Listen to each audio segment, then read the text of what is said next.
Les Européens pensent avoir le potentiel pour mettre en place une politique de sécurité et de défense commune. Ils prétendent avoir les capacités suffisantes pour peser de tout leur poids sur la scène internationale. Il faut dire que l'Union européenne ne vise pas à constituer une armée européenne pour remplacer les armées nationales, ni pour faire de l'ombre à l'OTAN, comme nous le dira mon invité dans cette émission. Mais il s'agit de mettre en commun des capacités militaires nationales pour assurer ensemble des missions dites de gestion de crise. Et les crises, il n'en manque pas. D'abord, le conflit israélo-arabe, qui constitue pour l'Europe une priorité stratégique. Ensuite, les récents bouleversements en Tunisie, en Libye, en Égypte et encore aujourd'hui, la guerre civile en Syrie. Les enjeux sont énormes, les défis aussi. Et les détails dans cette émission avec Arnaud Danjean, eurodéputé et président de la sous-commission sécurité et défense au Parlement européen. Monsieur Danjean, bonjour et merci d'être avec nous. Alors, est-ce que vous pensez que l'Union européenne peut se targuer de dire qu'elle a une politique de sécurité commune, serait-ce vis-à-vis de ses voisins les plus proches, l'Afrique du Nord et le Proche-Orient? Elle essaye. Elle essaye d'avoir une politique étrangère et de sécurité commune depuis maintenant un peu plus de 10 ans. C'est une construction qui est assez longue. C'est une construction qui est souvent un peu timide, parfois un peu désordonnée aussi. Mais je crois que beaucoup de progrès ont été réalisés. Donc ma réponse serait plutôt positive. L'Europe se dote progressivement d'une politique de sécurité commune vis-à-vis de ses voisins, avec deux grandes politiques de voisinage, qui sont le voisinage au sud et le voisinage à l'est, deux politiques qui progressent. Bien sûr, on espère toujours plus, on espère toujours mieux, surtout avec des pays qui nous sont aussi proches, avec des régions qui nous sont aussi proches.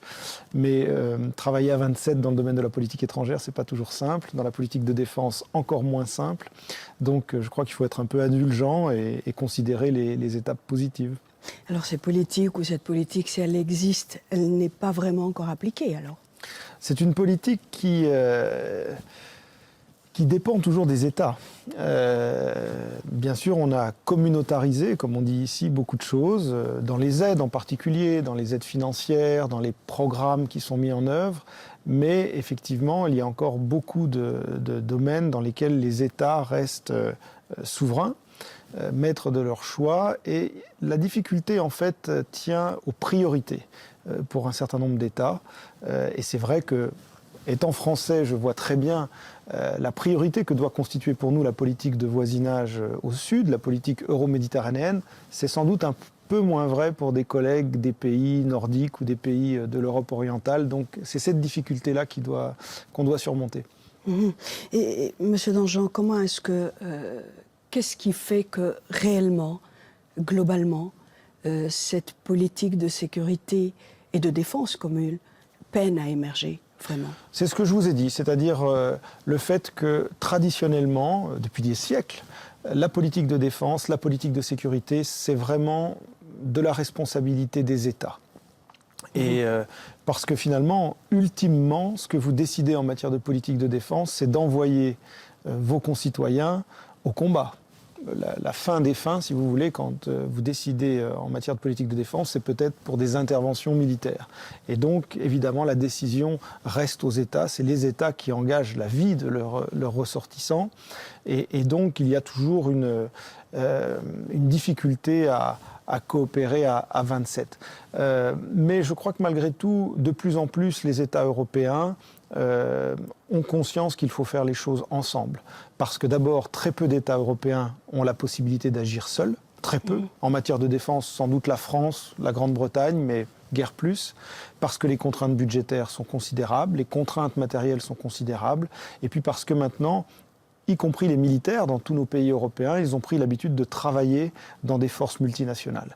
Et donc, je crois que le temps où les pays seuls voulaient entreprendre des choses est largement révolu. Donc maintenant, on travaille quand même de plus en plus en commun. Vous ne pensez pas, Monsieur Danjean, que c'est plutôt l'OTAN qui fait un peu trop d'ombre à l'Europe de sécurité et de défense commune? C'est inévitable. Moi, je pense que depuis quelques années, on est sorti de ce débat traditionnel qui était l'Union européenne contre l'OTAN, l'OTAN contre l'Europe. Je crois qu'on est un petit peu sorti de ce débat parce que les difficultés rencontrées par chacun de nos pays, y compris les États-Unis d'ailleurs, où les budgets de défense sont également en baisse, les difficultés que rencontrent nos pays, finalement, leur faut prendre conscience que quel que soit le drapeau que l'on va mettre sur une opération, par exemple, ou sur une coopération, est-ce que c'est le drapeau de l'OTAN, est-ce que c'est le drapeau de l'Union européenne, tout cela a moins d'importance que de savoir que fait-on ensemble, comment le fait-on.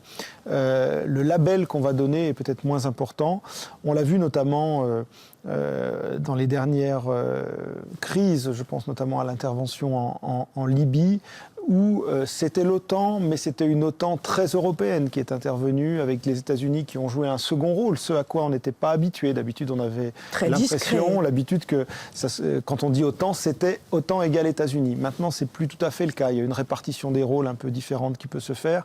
Donc là encore, l'Union européenne, oui, bien sûr, est moins importante que l'OTAN, mais l'OTAN, c'est sa seule dimension. L'OTAN est une alliance militaire. L'Union européenne, c'est beaucoup d'autres choses. La partie défense de l'Union européenne n'est qu'une chose parmi d'autres. Quelles sont, selon vous, les menaces les plus importantes, les menaces principales aujourd'hui? Je crois que, évidemment, depuis maintenant une dizaine d'années, on avait beaucoup mis l'accent sur le terrorisme, on a beaucoup mis l'accent sur la prolifération nucléaire, les armes de destruction massive. Tout ça, ce sont des menaces qui existent, qui sont toujours réelles. Mais je crois que, justement, avec la crise qu'on a connue en Libye, avec la crise que l'on connaît actuellement en Syrie, on se rend compte que les menaces peut-être plus traditionnelles, c'est-à-dire des conflits finalement assez classiques, des conflits, des guerres civiles, sont toujours possibles dans notre périphérie.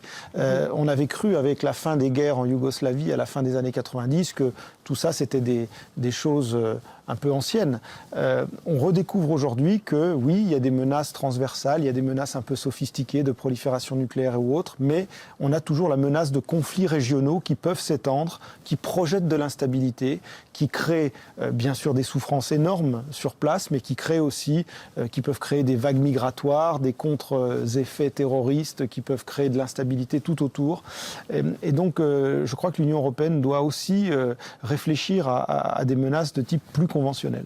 Vous voulez dire que les Arabes et l'islam ne sont plus la menace principale pour l'Europe? Alors moi, j'ai jamais considéré, je crois que ce Parlement d'ailleurs n'a jamais considéré l'islam et les Arabes comme une menace. Je crois que ce sont des pays que nous connaissons bien, tous ici, ce sont des pays avec lesquels nous travaillons, ce sont la dimension, si vous voulez, interculturelle, intercivilisationnelle est quelque chose de très cher au travail de l'Union européenne dans son ensemble et du Parlement européen en particulier.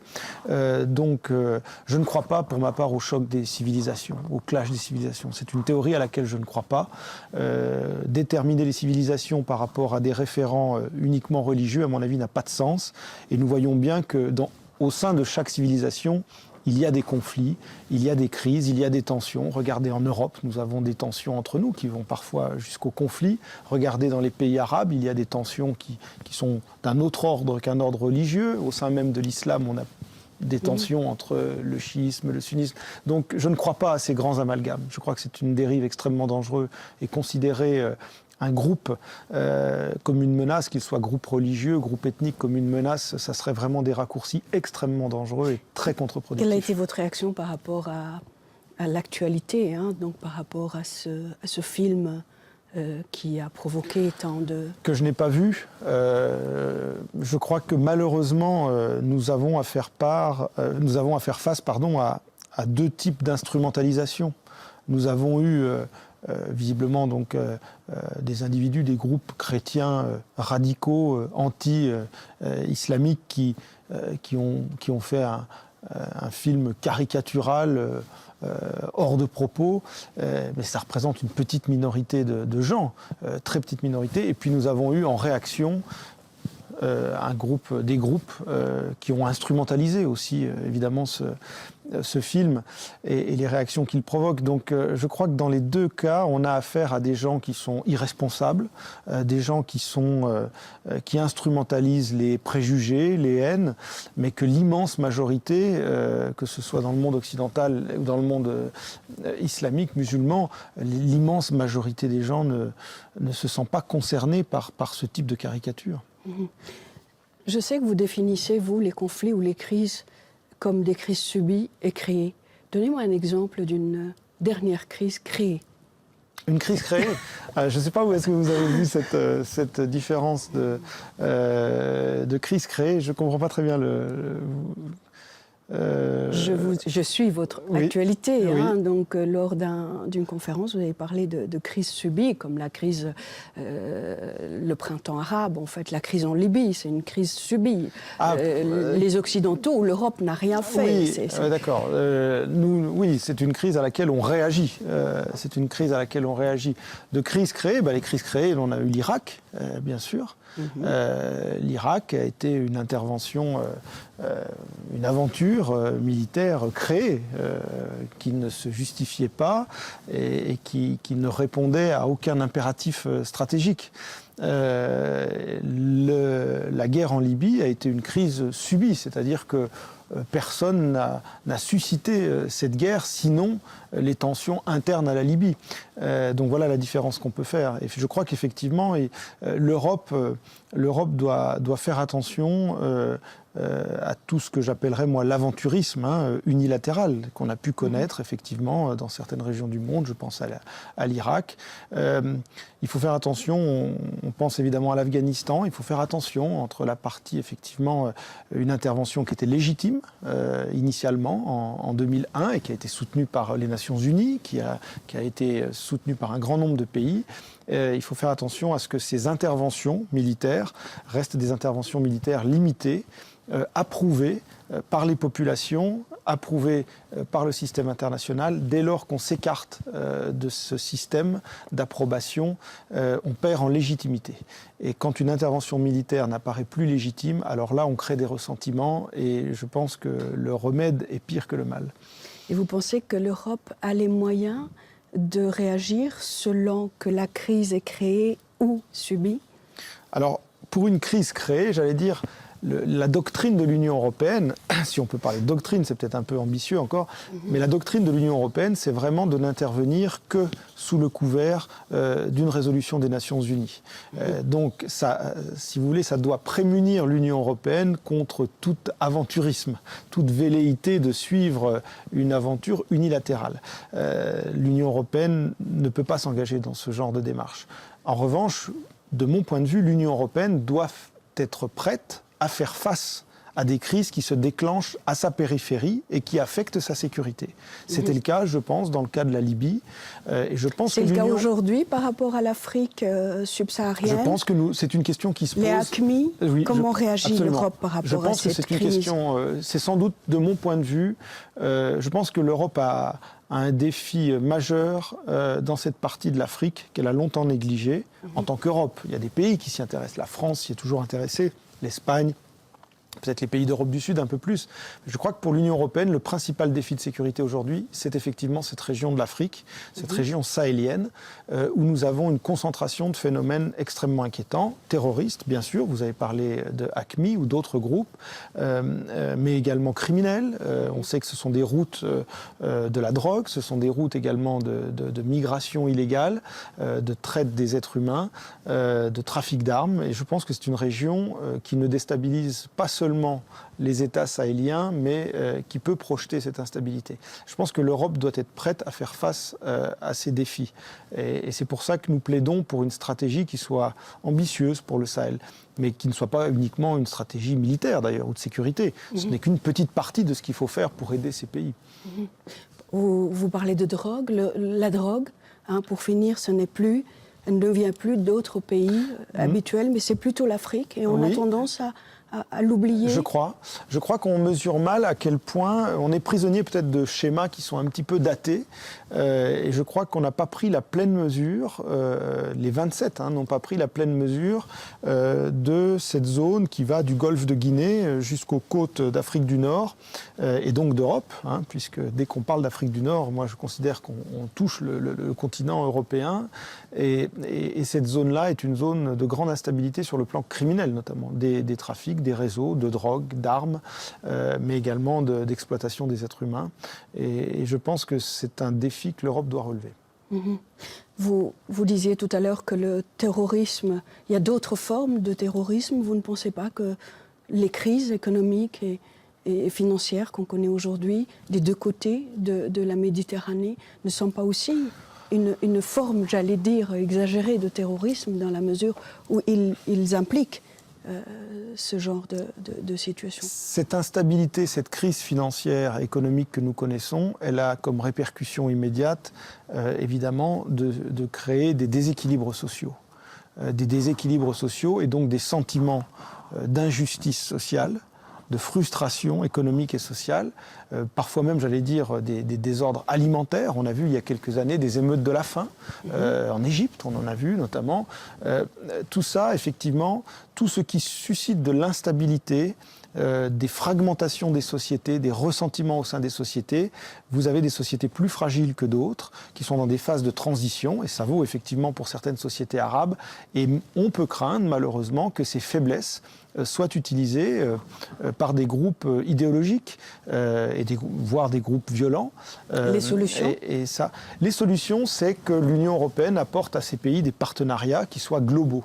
On a parlé de l'OTAN tout à l'heure. Une des grandes différences entre l'OTAN et l'Union européenne, c'est que l'OTAN ne peut parler que de sécurité et que de sécurité militaire, j'allais dire. L'Union européenne, elle a beaucoup plus de cordes à son arc, si vous me permettez l'expression. L'Union européenne, elle peut déjà agir comme ce qu'on entend souvent, un soft power, c'est une puissance commerciale, économique, agricole, humanitaire. Donc on a tout un tas de programmes, d'instruments pour établir des partenariats qui sont d'abord économiques et sociaux avec ces pays, qui sont aussi des aides à la création d'une bonne gouvernance pour bâtir des institutions démocratiques, et puis, in fine, leur donner aussi un coup de main sécuritaire, j'allais dire. Le Niger, récemment, a demandé l'aide de l'Union européenne pour former des forces de sécurité. On doit pouvoir faire ça, et on doit pouvoir faire beaucoup d'autres choses dans la partie civile, dans la partie économique.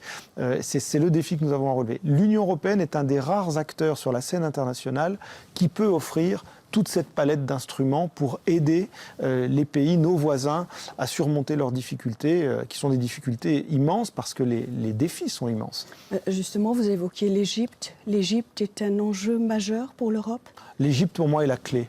Je comprends tout à fait que l'Union européenne se préoccupe beaucoup de la Tunisie, qui a amorcé les printemps arabes, la Libye, où il y a eu ce terrible conflit, la Syrie aujourd'hui, qui attire l'attention, évidemment, avec cette guerre civile. Mais pour moi, la clé, c'est vraiment, j'allais dire sur le moyen terme, c'est vraiment l'Égypte, parce que l'Égypte, c'est le plus grand pays arabe. L'Égypte, c'est le plus grand pays arabe, c'est un pays immense, c'est la clé de voûte aussi d'une forme de système de sécurité, de stabilité de la région, en raison de l'accord qui existe entre l'Égypte et Israël. C'est le Sinaï, on a vu l'instabilité cet été qui a régné et qui continue de régner au Sinaï, et on a vu le potentiel explosif de cette région pour l'ensemble des pays de la zone. Pour moi, l'Égypte, c'est vraiment la clé. Je pense que le problème principal pour l'Égypte, c'est non seulement une transition démocratique qui est en train de s'opérer avec tous les soubresauts, ça prend du temps, c'est long. Il faut avoir peur des frères musulmans au pouvoir aujourd'hui ? Moi, je ne crois pas. Je crois qu'il faut être vigilant. Je crois qu'il ne faut pas signer de chèque en blanc à qui que ce soit. Mais je crois que dans cette phase transitoire, forcément, il y a beaucoup d'incertitudes. Mais l'incertitude ne veut pas dire la peur. L'incertitude ne veut pas dire la suspicion. Il faut être vigilant. Je crois qu'il faut rappeler un certain nombre de principes sur la façon dont doit se passer une transition, sur ce qui est tolérable et ce qui n'est pas tolérable. Mais je crois, moi, que, en tout cas pour une bonne partie des frères musulmans, l'accession aux responsabilités doit marquer aussi une forme de mutation. Ce sont des mouvements qui ont longtemps été dans l'opposition. C'est facile d'être dans l'opposition. C'est facile de revendiquer des choses. C'est facile même de récupérer les frustrations des populations par rapport à un pouvoir en place, par rapport à la corruption, par rapport à l'absence de débat démocratique. Quand vous êtes aux responsabilités, je crois que c'est ce que découvre aujourd'hui le président Morsi ou d'autres, c'est différent. C'est différent. Vous êtes obligé d'adapter vos méthodes, d'adapter votre discours si vous voulez durer, si vous voulez vraiment, agir dans votre société. Et donc, je pense qu'il y a une forme de vertu, il y a une vertu, je pense, démocratique aussi. Attention, il ne faut pas être naïf.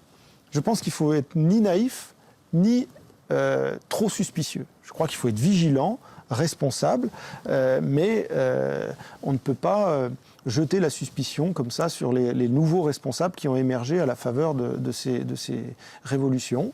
La récente visite de M. Morsi à l'Europe, oui. C'est un signal, c'est symbolique. C'est pour dire l'Europe est aussi importante pour ce grand pays? Je crois. Ce que je comprends, c'est que M. Morsi multiplie les contacts avec des dirigeants européens. Je crois même que le ministre français l'a reçu dernièrement. Je pense que c'est une bonne chose. L'Égypte et l'Europe doivent se parler, doivent travailler ensemble. C'est un vrai partenariat qui doit se nouer. Nous sommes très proches. Et donc, j'espère que ça vaudra ce réalisme. Et ce pragmatisme vaudront pour les élites politiques qui s'installent au pouvoir, que ce soit en Égypte, en Tunisie, en Libye, qui ne sont pas toutes de la même mouvance d'ailleurs. On a vu en Libye que c'était un petit peu différent de ce qui s'est passé en Tunisie et en Égypte. Moi, je crois beaucoup à la singularité de chacun de ces pays. Bien sûr, il y a des traits communs. Bien sûr, il y a eu des démarches communes au moment de ces printemps arabes. Mais je crois que chacune de ces transitions repose quand même sur beaucoup de spécificités locales. Et je crois que c'est aux élites de ces pays de trouver un mode de fonctionnement. Ça ne se fera pas en un jour.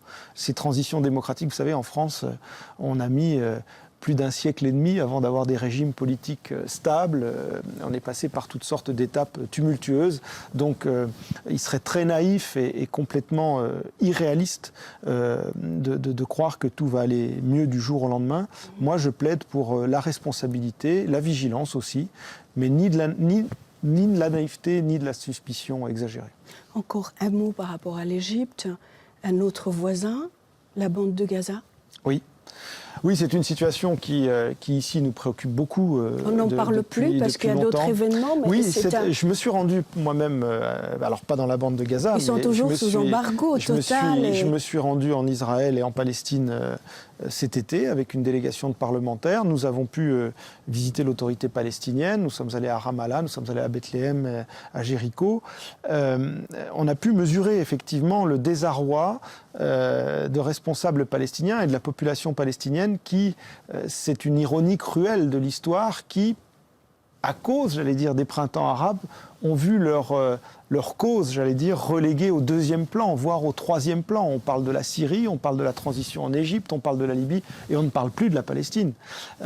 C'est un vrai problème. Nous avons d'ailleurs sensibilisé nos interlocuteurs israéliens sur ce sujet, en leur disant que, également, de leur côté, la position d'attente n'était pas tenable.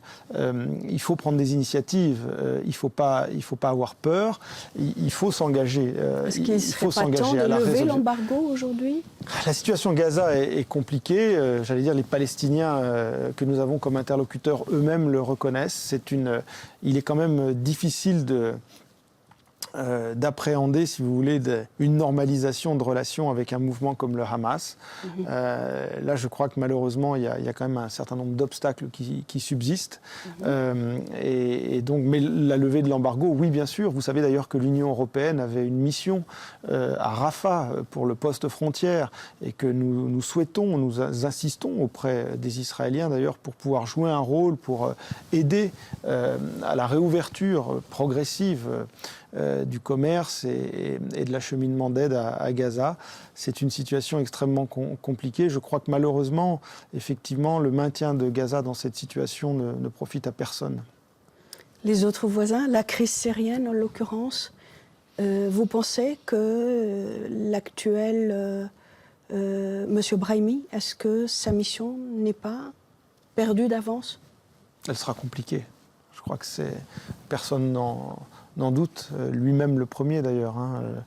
ça sera très compliqué parce qu'on voit bien que malheureusement, pendant des mois, le régime syrien a joué le pourrissement de la population. Tout le monde tend à oublier aujourd'hui que les premières manifestations en Syrie étaient pacifiques. Et tout le monde maintenant se focalise sur les extrêmes. Vous voyez bien que le régime instrumentalise le risque de dérive extrémiste de la part de la rébellion, que même les médias occidentaux maintenant s'interrogent de plus en plus sur les extrémistes sunnites qui combattent le régime. De l'autre côté, on nous présente effectivement le régime comme étant uniquement réduit à Bachar et sa clique, ce qui n'est pas exactement vrai non plus. Et donc voilà, on a eu malheureusement une montée aux extrêmes, une polarisation extrême, comme souvent dans ce genre de conflit. Le pourrissement voulu par le régime provoque ça. Et donc aujourd'hui, on arrive à des positions qui sont largement irréconciliables. Donc tout le monde parle de transition politique, de faire cesser les armes pour avoir une transition politique. Moi, je doute qu'avec les acteurs actuels, on puisse parvenir à un tel règlement. Une dernière question, puisqu'on n'a plus le temps. Comment vous voyez l'avenir de l'Europe de défense commune ? Je crois que les Européens vont devoir se réveiller. Je crois que les Européens sont, ça se comprend d'ailleurs, focalisés sur la crise économique, la crise monétaire, la crise financière. On parle beaucoup de l'euro, des budgets, c'est très important, c'est fondamental.